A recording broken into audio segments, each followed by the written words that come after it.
Uyuşturucu şeydir. Yani en alt kesimlere baktım, ortaokullara dahi inmiştir yaptığımız araştırmalara göre. Bu büyük bir vazife ana babalara düşmektedir. Ana babalar evlatlarını okullara gönderip de veya o kadar hangi bir işe gönderdikleri zaman onu takip etmeleri lazım. Her şey okulla bitmez. Ana babalar, özellikle veliler bunu takip etmelidir, öğretmenlerle diyaloga girmelidirler ve evlatları kimlerle kalkıp oturduklarını onu iyi araştırmaları gerekir. Şu komşu çocuğu oldu, şu oldu, şu bu oldu falan kez diye demekle, işi geçtirmekle olmuyor. Dolayısıyla ana babalar buradan sorumludurlar. Sorumlulukları mutlaka farkında olmalıdırlar.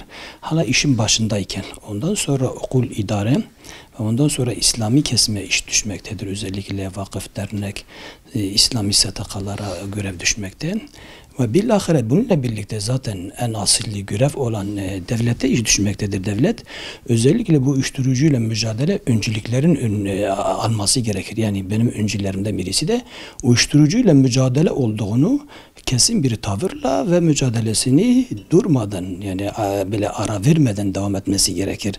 Zira böyle giderse arzulanan nesil ise maalesef yakalamayız ve var olan nesli de yitirmiş olacağız. Ki arzulanan nesil ise inançlı bir nesil. Nestaizu bile bugün inançlı nesilden ziyade uyuşturucu ile müptela olan bir nesil öğretilmektedir.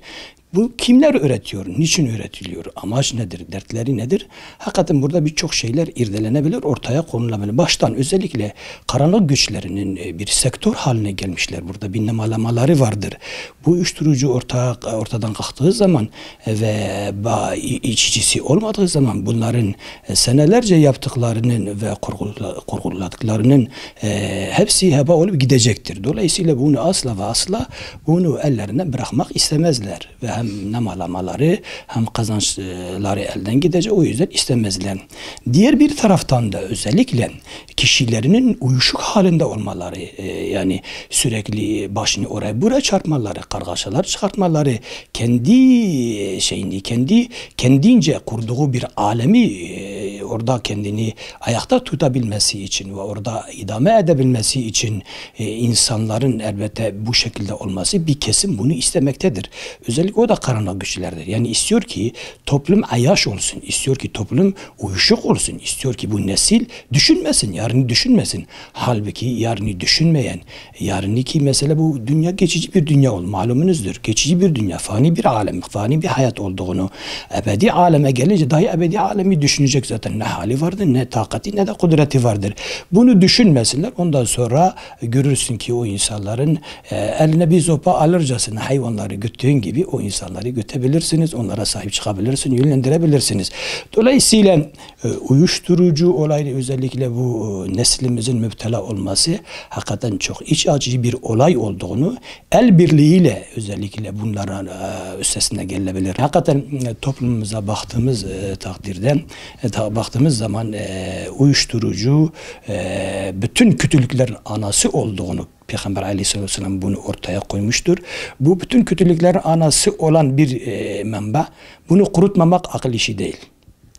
Bunun üstesine gitmemek akıl işi değil. Bütün kötülüklerin anasıdır.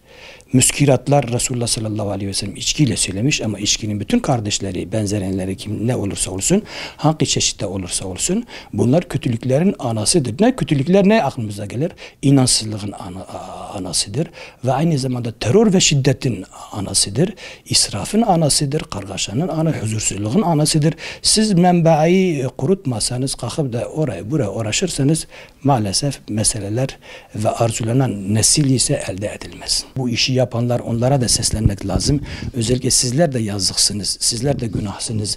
Yarın vesile sizler de cehennemin odunları olacaksınız. Siz sadece kendi kazançlarıyla ayakta duracak değilsiniz. Sizlere baktığımız zaman siz binlerce insanların şeylerine girmişsiniz. Onların hak hukuklarına girmişsiniz. Ana babaların hak hukuklarına girmişsiniz.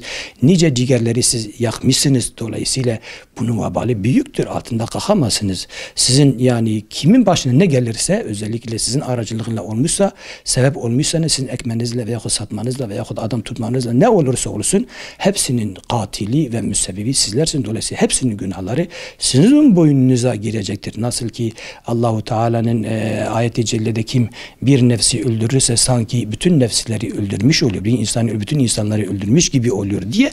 Dolayısıyla sizler de bir insanın hayatına sebep olmanız, hayatının kaymasını, kendi ana babana ve çevresinden, akrabalardan uzaklaşmasına sebep oluşunuz. Siz ne kadar camileri de yapsanız, ne kadar Kabe'leri de ziyaret etseniz hepsi boştur. Hebaen mensura, hiçbir şey size kazandırmaz.